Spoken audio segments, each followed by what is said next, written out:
Finally PCB chairman ने बड़ी surgery कर डाली है। ऑस्ट्रेलिया के खिलाफ पुराना स्क्वाड फारिग हो चुका है, नया स्क्वाड का ऐलान किया गया।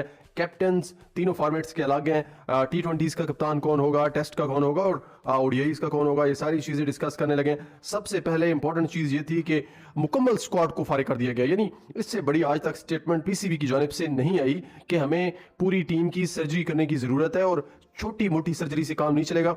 पहले क्या होता था कि अगर आप वर्ल्ड कप हारे हो तो 4-5 खिलाड़ियों को बाहर कर दिया जाता था और पूरी जो टीम थी उसको दोबारा अगली सीरीज या अगले मैचेस दे दिए जाते थे। अनफॉर्चुनेटली इस दफा आप यूएसए से हारे हो, आप पिछले 2 सालों के अंदर जिम्बाब्वे अफगानिस्तान से वर्ल्ड कप के अंदर हारे हो, सीरीज भी बायलैटरल सीरीज भी 2-1 से हारे हो, आपने आयरलैंड से हारा है। यानी आप दुनिया की कोई भी ऐसी टीम छोटी बची नहीं है, यानी न्यूजीलैंड की एफ टीम हो या इंग्लैंड की सी टीम हो, यानी हर टीम से आप हारे हो। सो इन खिलाड़ियों को वापस लाना जरूरी था। कम से कम अब इन होगा कि कम से कम ये 8-10 साल बाद तैयार हो जाएंगे, ये कम से कम इनके अंदर पोटेंशियल है कि फ्यूचर के अंदर आपको जितवा सकेंगे।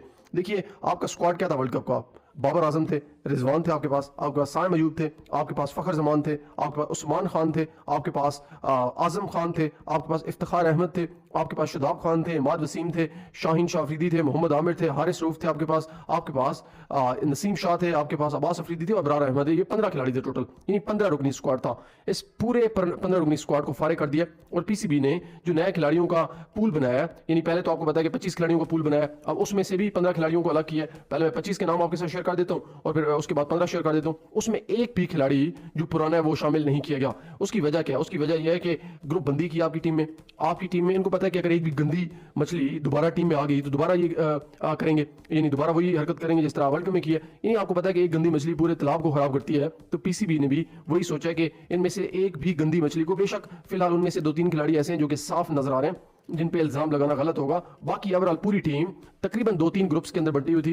एक शाहीन का बड़ा ग्रुप है, उसके अलावा बाबर आजम का इतना बड़ा ग्रुप तो नहीं है पर कम से कम है तो सही। अगर बाबर आजम का ग्रुप जितवाने की कोशिश करता है तो ऑपोजिट जो ग्रुप है वो हरवाने की कोशिश करता है। दोनों को एक ग्रुप कहता है कि हमारा कप्तान होना चाहिए, दूसरा ग्रुप कहता है हमारा कप्तान होना चाहिए। अब इस चीज की लालच में, यानी आपको पता है कि अगर दूसरे ग्रुप का कप्तान होगा तो उनके खिलाड़ी जो होंगे वो प्लेइंग 11 में होंगे, और अगर इस ग्रुप का कप्तान होता है तो वो इस जो बाबर के साथ दोस्ती होती है वो खिलाड़ी शामिल होते हैं टीम के अंदर और स्क्वाड के अंदर। सो यहाँ पे ये बड़ी बेशर्मी मची हुई थी पिछले 2 सालों के अंदर। आपके तो मुबशिर लुकमान ने कहा कि आप लोग एशिया कप वर्ल्ड कप 2023 और ये वर्ल्ड कप जो था वो जानबूझ के हारे हो, आप यूएसए इंडिया से जानबूझ के हारे हो। उसके बाद कहा गया कि मुबशिर लुकमान पे डिफेमेशन का नोटिस भेजा गया, ये किया गया। देखिए अगर इतना सच होता तो अब तक कुछ बन चुका होता, अब तक तो कुछ नहीं बना। यानी उनकी बातें पे सच ही होंगी ना, बल्कि छोड़ो यार, चलो फर्ज करते हैं कि उन्होंने झूठ बोला है, वो इतने एक्यूरेट जर्नलिस्ट नहीं है। आप फिर अपने कोच को क्या कहोगे जिन्होंने कहा कि आपकी टीम के अंदर यूनिटी नहीं है, आपकी टीम खिलाड़ी, आपकी टीम तो है ही नहीं, इसको आप टीम कहते हो। वो कह रहे थे कि पाकिस्तानियों को तो पता नहीं, मुझे अजीब फील हो रहा है कि पाकिस्तानी इसको टीम कैसे कहते हैं, ये तो टीम है ही नहीं।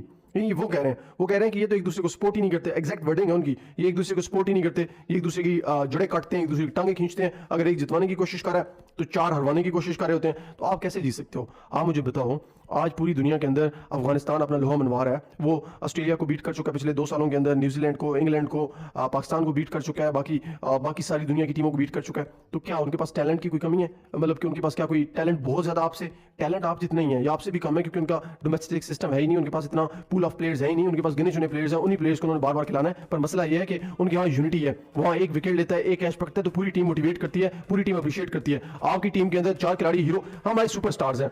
देखिए मैं क्रिटिसाइज करूंगा आम को भी, आपको भी, अवाम को भी क्रिटिसाइज करूंगा। आप बहुत जल्द इन बेशर्मों को सुपरस्टार मान लेते हो, हालांकि आपको पता है कि जब तक आपको इंटेलेक्ट ना हो, आपके अंदर आपको इंटेलेक्चुअल ना हो, आप फर्ज करें कि आप सोचते होंगे कि यार वो इमरान खान भी तो क्रिकेटर था। देखिए वो क्रिकेटर जरूर था, पर उसकी एजुकेशन देखिए, उसका बाकी उसका जो व्यू है दुनिया को देखने का या ओवरऑल क्रिकेट को देखने का, वो आपके वसीम अकरम, रमीज राजा, वकास यूनुस कहते हैं कि वो उस टाइम पे कम से कम 20 साल 30 साल आगे था। यानी उस टाइम पे वो जो फिटनेस का ख्याल करते थे, इंजमाम जैसे एग्रेसिव प्लेयर, इंजमाम के बारे में इंडियन प्लेयर्स चाहे वो सचिन तेंदुलकर हो, सहवाग हो या उनकी बाकी प्लेयर्स हो, वो कहते हैं कि भाई अगर पहली बॉल पे भी एक वो इंजमाम क्रीज पे आया तो वो छक्का लगा जाता था पहली बॉल पे। उस जमाने में 1992 1994 की बात है, उस टाइम पे पहली बॉल पे छक्का लगाना एक बहुत बड़ी अचीवमेंट थी, क्योंकि उस टाइम पे 100 बॉलों पे 40 रन बनाता था कोई, 100 बॉलों पे 20 रन, ये वहां पे होता। वनडे 50 ओवर में टोटल जो टारगेट था वो 200 था, 180 220 ये टारगेट हुआ करता था उस जमाने में। आजकल तो 400-500 बन रहा है और T20 में 300 बन रहा है। सो उस टाइम पे इंजमाम अग्रेसिव क्रिकेट, क्योंकि आपको पता था कि बाबर आजम के जो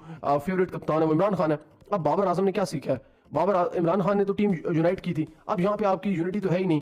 शाहीन अलग कप्तानी लेना चाह रहा है, बाबर अलग लेना चाह रहा है, दोनों आपस में लड़ रहे हैं और उधर से कह रहे हैं कि आमिर ने गलती की है। और भाई आमिर ने क्या गलती की है? आमिर ने सबसे ज्यादा विकेट ली है इस टूर्नामेंट के अंदर, आपके T20 वर्ल्ड कप 2024 में सबसे ज्यादा डॉट बॉल कराई आमिर ने एक भी छक्का नहीं खाया पूरे टूर्नामेंट, वाहिद बॉलर आपका। सो आमिर पे आप क्यों क्रिटिसाइज कर रहे हो? यानी लोग कह रहे हैं कि आमिर ने वो जो वाइडें कराई थी, भाई वाइडों से आप सुपर अपने वाइडें अगर आप देखो तो दूसरे बॉलर ने भी उतनी वाइडें कराई हैं जितनी आमिर ने कराई हैं। मिस्टेक क्या थी? रिजवान ने एक भी बॉल क्लियरली ग्रैब नहीं की, कलेक्ट नहीं की, जिसकी वजह से वो सिंगल भाग जाते थे। हाँ, आपने आखिर पे जो ड्रामा मचाई रखा, इधर से बॉल मार रहा है, एक और सिंगल बन रहा है, उधर से बॉल मार रहा है, दूसरा डबल बन रहा है, उधर से मार रहा है, तीसरा रन बन रहा है, ये तो जानबूझ के आप कर रहे थे ना। आपको तो अमेरिकन डॉलर चाहिए थे। अब यहाँ पे आपका जो नया स्क्वाड है उसमें अब्दुल्ला शफीक शामिल है, बड़ा ज़बरदस्त है, टैलेंटेड है, कम से कम ओडीआईज और टेस्ट के लिए तो प्रोफेशनल क्रिकेटर है। T20s में थोड़ा प्रोफेशनल नहीं है, इंप्रूवमेंट जरूरी है, यानी नेचुरल नहीं है। T20s के अंदर थोड़ी नेचुरल गेम इसकी इंप्रूव होगी तो कम से कम T20s में फिट करेगा। हालांकि खेल सकता है, आपके बहुत से लोगों से बेहतर है। फैसल अकरम मिस्ट्री स्पिनर है, बड़ा ज़बरदस्त टैलेंट है। Hasibullah Khan left handed batsman है, विकेट कीपर भी है, बलोचिस्तान से है, काफ़ी ज़बरदस्त टैलेंट है। आपके पास हुनैन शाह है, काफ़ी ज़बरदस्त यंग नसीम शाह के भाई हैं, ऑलमोस्ट 140 क्लिक करते हैं। इमाम हक लेफ्ट हैंडेड बैट्समैन है, कमरान गुलाम राइट हैंडेड, आपको पता है मिडल ऑर्डर बैट्समैन है। काशिफ अली अच्छी बॉलिंग भी करते हैं, बैटिंग भी कर लेते हैं। खुरम शहजाद आपके पास है, काफी जबरदस्त फास्ट बॉलर है। मेहरान मुमताज जो है लेफ्ट आर्म स्पिनर है, काफी अच्छे हैं। मोहम्मद हारिस को फाइनली आजम खान की शामिल कर दिया गया, पहले ही शामिल कर लेना चाहिए था। यान बिशप कह रहे थे वर्ल्ड कप में, यानी T20 वर्ल्ड कप में, वो कह रहे थे कि मैं तो हैरान हूं कि मोहम्मद हारिस जैसे टैलेंट इनके पास है और वो 2022 में इनको जो थोड़ी बहुत इंप्रूवमेंट इनकी हुई थी, जो अच्छी क्रिकेट खेली थी साउथ अफ्रीका के खिलाफ, वो मोहम्मद हारिस ने मोमेंटम दिया था वहां पे, और वो खिलाड़ी नहीं लेके आए। इन दुनिया आपकी बदनामी कर रही है, आपका ये तो मेरिट है, आपको मेरिट था ही नहीं।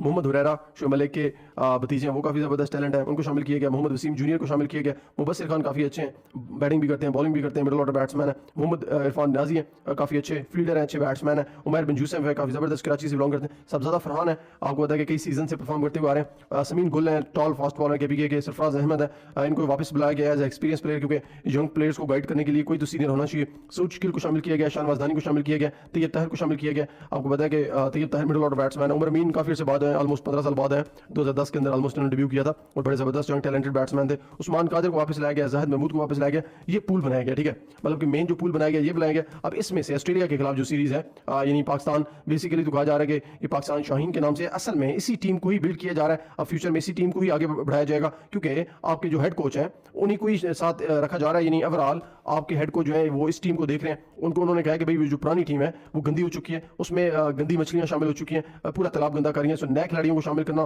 कम से कम थोड़ा सा रिफ्रेशिंग होगा, आपकी टीम रिफ्रेश हो जाएगी। अब उसमें जो शामिल किया गया, यानी वो तो मेन तो पूल है ना, अब उसमें से जो स्क्वाड है, हसीबुल्लाह खान को शामिल किया गया, हुनैन शाह को किया गया, कमरान गुलाम, काशिफ अली, खुरम शहजाद, मेहरान मुमताज, मोहम्मद हुरैरा को किया, मुबस्सिर खान, मोहम्मद इरफान नियाजी को किया, उमैर बिन यूसुफ, सबजादा फरहान, शाहनवाज दानी, तैयब ताहिर और उमर अमीन को शामिल किया गया। यानी ओवरऑल इन प्लेयर को आखिर पे सिलेक्ट किया गया। आपको पता है पूल तो बनाना है ना, अब 25 खिलाड़ियों का पूल है, उनमें से कोई T20 खेलेगा, कोई वनडे खेलेगा, कोई टेस्ट खेलेगा, सो अलग पूल अलग बनाया गया। हाँ, उसमें से कुछ खिलाड़ी मिसिंग है जो कि मैं अगली वीडियो बनाऊंगा, यानी जिन प्लेयर्स को शामिल होना चाहिए था, अनफॉर्चुनेटली उनको नहीं किया गया। अब ओवरऑल कम से कम गद्दारों से बेहतर है कि यंग टीम को प्रमोट किया जा रहा है। थैंक्स।